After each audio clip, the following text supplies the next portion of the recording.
একটা phone call আর সেই phone কলের ওপাশ থেকে ভেসে আসা একটা কণ্ঠ। আমি ডেভিড ইমন বলতেছি। ব্যবসা এখন থেকে আমরা করব। এই কথাগুলো শুনে একজন ব্যবসায়ীর মাথায় প্রথম কি আসবে? ভয়, আতঙ্ক, নাকি মনে হবে এটা শুধুই একটা হুমকি? কিন্তু সবচেয়ে অবাক করা বিষয় হলো, যে মানুষটা একসময় ক্রিকেট মাঠে ঘন্টার পর ঘন্টা ঘাম ঝরাতেন, জাতীয় দলের ক্রিকেটারদের বিপক্ষে বল করার স্বপ্ন দেখতেন, সেই মানুষটাই কয়েক বছরের মধ্যে হয়ে গেলেন চট্টগ্রামের অন্যতম আলোচিত সন্ত্রাসী। একটা ক্রিকেট বল কিভাবে বদলে গেল আগ্নেয়াস্ত্রে? স্বপ্ন ভরা একজন তরুণ কিভাবে হয়ে উঠলেন ভয়ঙ্কর এক অপরাধ চক্রের মুখ?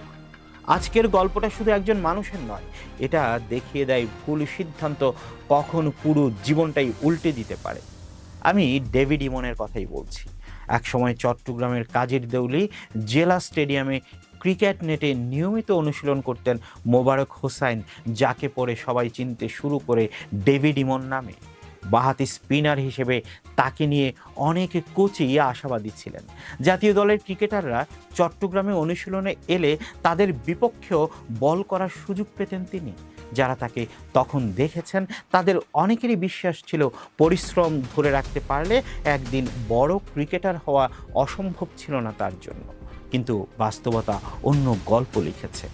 চট্টগ্রামের ফটিকছড়ি উপজেলার কাঞ্চননগরের ছেলে ইমন, দুই ভাই ও দুই বোনের মধ্যে বড়। বাবা মোহাম্মদ মুসা দীর্ঘদিন ওমান প্রবাসী ছিলেন, পরে তিনি মারা যান। ছোটবেলা থেকেই ক্রিকেট ছিল ইমনের নেশা।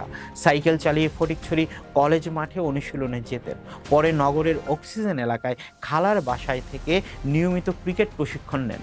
খেলেছেন চট্টগ্রাম ব্রাদার্স একাডেমিতে, অনুশীলন করেছেন কাজীর দেউরি স্টেডিয়ামে।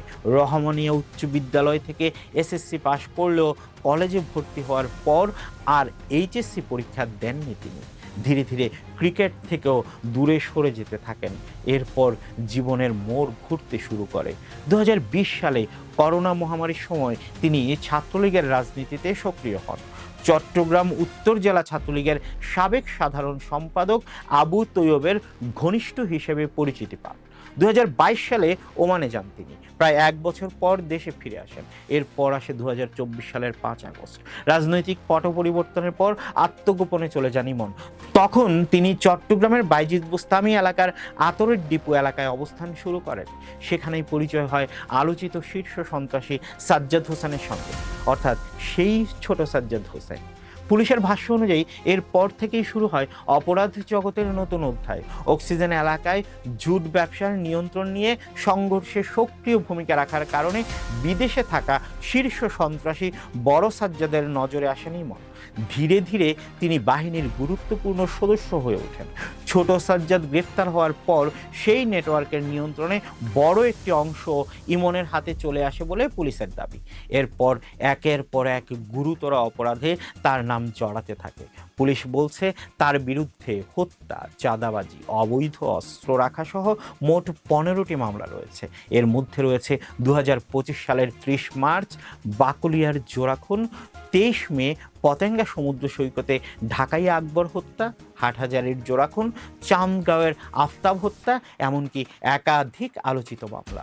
শুধু তাই নয়, 2024 সালের 5 আগস্টের পর বিভিন্ন থানা থেকে লুট হওয়া 15 থেকে 20টি অস্ত্র হাতে তার একটি ছবিও সামাজিক যোগাযোগ মাধ্যমে ছড়িয়ে পড়ে। তদন্ত সংশ্লিষ্ট কর্মকর্তাদের দাবি, অস্ত্র ব্যবহারে তিনি বেশ দক্ষ ছিলেন। বাকলিয়ার জোড়াখুনের ঘটনায় হামলাকারীদের সমন্বয় এবং মোটরসাইকেল ভাড়ার দায়িত্ব তার উপর ছিল বলে পুলিশের অভিযোগ। অথচ এর আগেও তিনি গ্রেফতার হয়েছিলেন। 2025 সালের জানুয়ারিতে বাইজিদ থানার একটি ডাকাতি মামলায় কক্সবাজার থেকে গ্রেফতার হন, কিন্তু মাত্র 22 দিনের মাথায় জামিনে বেরিয়ে আসেন। এরপর অভিযোগ অনুযায়ী তার অপরাধমূলক কর্মকাণ্ড আরও বিস্তৃত হয়। পুলিশের দাবি, বিদেশে অবস্থান করা বড় সাজ্জাদের হয়ে চট্টগ্রামে অপরাধ পরিচালনার দায়িত্বে ছিলেন দুজন, একজন ডেভিড ইমন, আরেকজন মোহাম্মদ রায়হান। এই বাহিনীতে অন্তত 50 জন শুটার ও সহযোগী সক্রিয় ছিল বলে তদন্তকারীদের ধারণা। আর এখানেই আসে সেই ভয়ঙ্কর ফোন কলের গল্প। দেশে বিদেশে থাকা ব্যবসায়ী, প্রবাসী এবং বিভিন্ন প্রতিষ্ঠানের মালিকদের বিদেশি নম্বর ব্যবহার করে ফোন দেওয়া হতো। ওপাশ থেকে নিজেকে পরিচয় দিতেন ডেভিড ইমন। তার কণ্ঠে শোনা যেত, আমি ডেভিড ইমন বলতেছি। ব্যবসা করতে হইলে আমাদের টাকা দিতে হইব, না দিলে কি হতে পারে সেটা গিয়ে অন্যদের কাছ থেকে জিজ্ঞেস করবেন। সেই ভয় দেখিয়েই কোটি কোটি টাকা চাঁদা আদায়ের অভিযোগ রয়েছে তার বিরুদ্ধে। তবে শেষ পর্যন্ত পালাতে পারেননি তিনি। পুলিশ জানায় তিনি নিয়মিত ভারত যাতায়াত করতেন। তার কাছে দেশি ও বিদেশি দুটি পাসপোর্ট থাকার তথ্য তদন্তে উঠে এসেছে। চট্টগ্রাম রেঞ্জের অতিরিক্ত উপমহাপরিদর্শক নাজিমুল হকের তথ্য অনুযায়ী কয়েকদিন আগে যশোর সীমান্ত দিয়ে দেশে ঢুকেছিলেন ইমন। পরে পুলিশের অভিযানের খবর পেয়ে আবার ভারতে পালানোর চেষ্টা করেন। ঠিক সেই সময় যশোর সীমান্ত এলাকায় তাকে আটক করা হয়। পরে বুধবার সকালে যশোর জেলা পুলিশের সহযোগিতায় ঝিকরগাছা এলাকা থেকে তাকে গ্রেফতার করে চট্টগ্রাম জেলা পুলিশ। গ্রেফতারের পর একটি প্রশ্ন অনেকের মনেই ঘুরছে, একজন সম্ভাবনাময় ক্রিকেটার কেন এই পথ বেছে নিলেন? প্রথম আলোর সঙ্গে ফোনে কথা বলার সময় ইমন নিজেই বলেছিলেন, ছোটবেলা থেকে স্বপ্ন ছিল বড় ক্রিকেটার হওয়ার, আর সেটা না হলে বড়লোক হওয়ার ইচ্ছাই তাকে এই পথে নিয়ে এসেছে। এই একটি বাক্য হয়তো অনেক কিছু বুঝিয়ে দেয়, কারণ দ্রুত বড় হওয়ার স্বপ্ন, শর্টকাটে সফল হওয়ার লোভ আর ভুল মানুষের সঙ্গে চলাফেরা, এই তিনটি জিনিস অনেক সময় একজন মানুষের পুরো জীবনটাই বদলে দেয়। আজ যে মানুষটা একসময় ক্রিকেট মাঠে নিজের ভবিষ্যৎ খুঁজছিলেন, তিনি এখন পরিচিত একজন অভিযুক্ত সন্ত্রাসী হিসেবে। মাঠের করতালির জায়গায় এসেছে হাত করা, দর্শকের প্রশংসার জায়গায় এসেছে অসংখ্য ফৌজদারি মামলা। এই ঘটনাটি এখনও তদন্তাধীন এবং আদালতের চূড়ান্ত রায়ের আগ পর্যন্ত অভিযোগগুলো আইনি প্রক্রিয়ার মধ্যেই রয়েছে।